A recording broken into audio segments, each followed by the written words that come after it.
Hello happy guys, welcome to my channel about awesome places that I recommend you to visit. Today I show you the most beautiful railway station in Russia. It was the first railway station to be built in St. Petersburg and the wall of the Russian Empire. Formerly known as St. Petersburg Tsarskoselsky Station because of its first line led to the suburban royal residences town of Tsarskoye Selo. Later, with considerable extension of its lines, the station was renamed after a much farther destination, Vitebsk, a city in Belarus.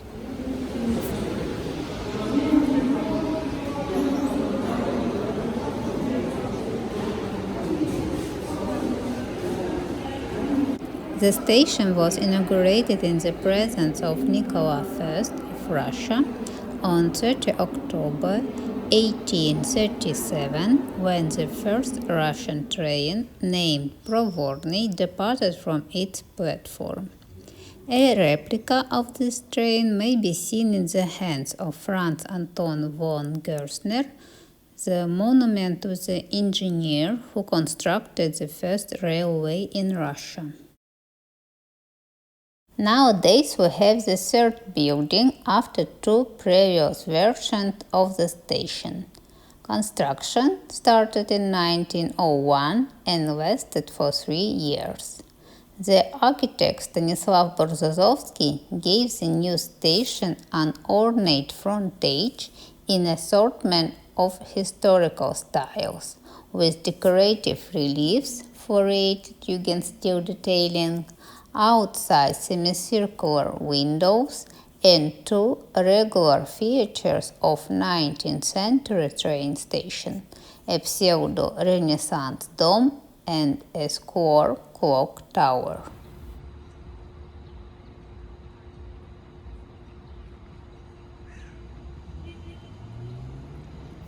The main entrance is decorated with the coats of arms of St. Petersburg and Vitebsk, the terminus of railway line at the time of the station's construction. The interior was designed by another architect, Sima Minash, who made it in opulent Art Nouveau style.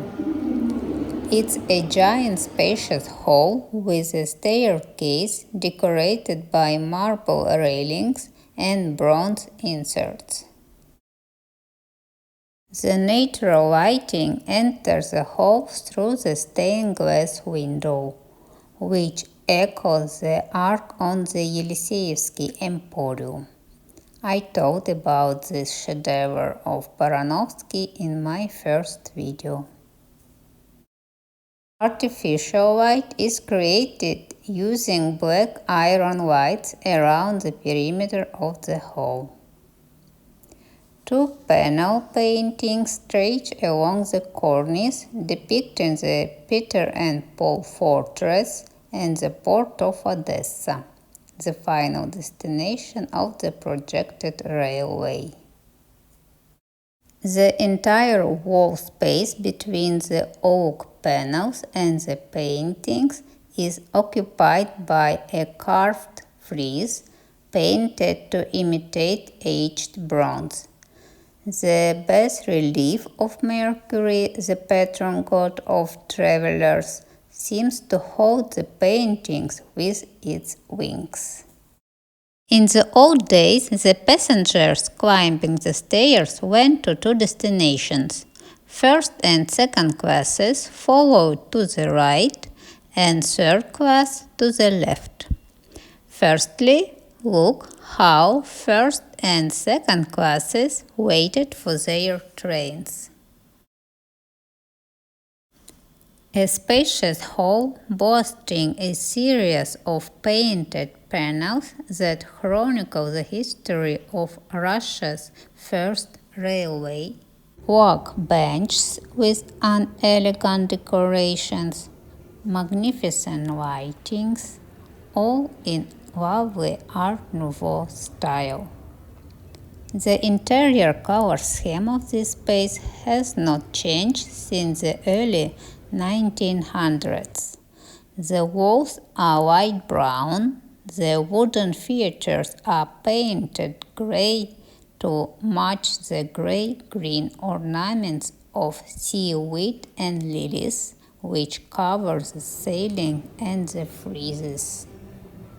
The main chandelier was lowered for washing and changing the lamps using a mechanism that was manufactured at Siemens and Halske. You see its element in the corner. The Vitebsky railway station was originally illuminated by electricity, not by candles. In the architect's vision, this magnificent arch in the northerly wall was the centerpiece of the interior design. The arch led to the restaurant. Now look at the waiting hall for third class.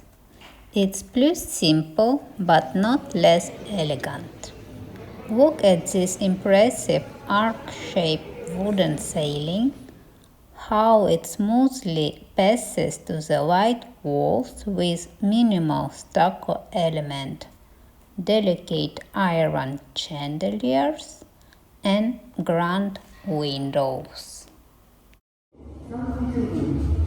There is a cafeteria to have a meal before long wait.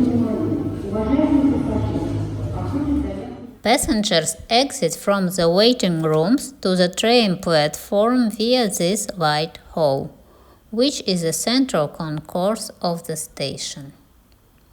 One of the highlights of the White Hall is the artistic imitation of the facade of a classic St. Petersburg building, as the past generation knew it. The wall continues to the light patio below, which is a narrow hallway without a ceiling on the first floor. And finally, we are going to the platform through elevated train shed, engineered by V.S. Gerson, preserved on its original form.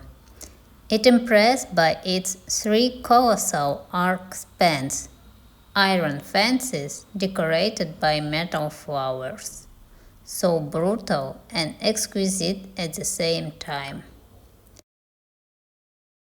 Electric luggage lifts, pioneered in Germany 2 decades earlier, came to Russia shortly before construction of the station began.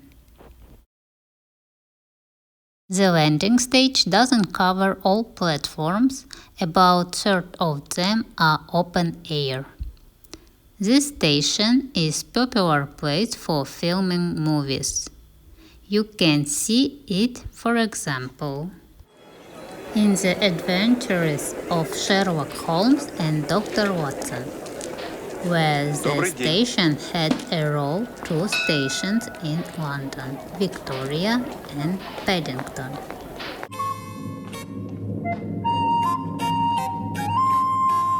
In a Soviet romantic comedy, Station for Two, Да обратно я буду вынужден лететь самолетом. Не поспеваю я иначе. Ну так опоздаете на денек, подумай. Сейчас за это с работы никого не увольняют. Ой, доконали вы меня. and in a Russian neo-noir crime drama film Brat. Not so far from the main building there is another one, the Imperial's Pavilion, which was reserved for members of the imperial family. Original pavilion hasn't been preserved. It suffered from damage during the German occupation. Now it's a restored building, closed for the visitors.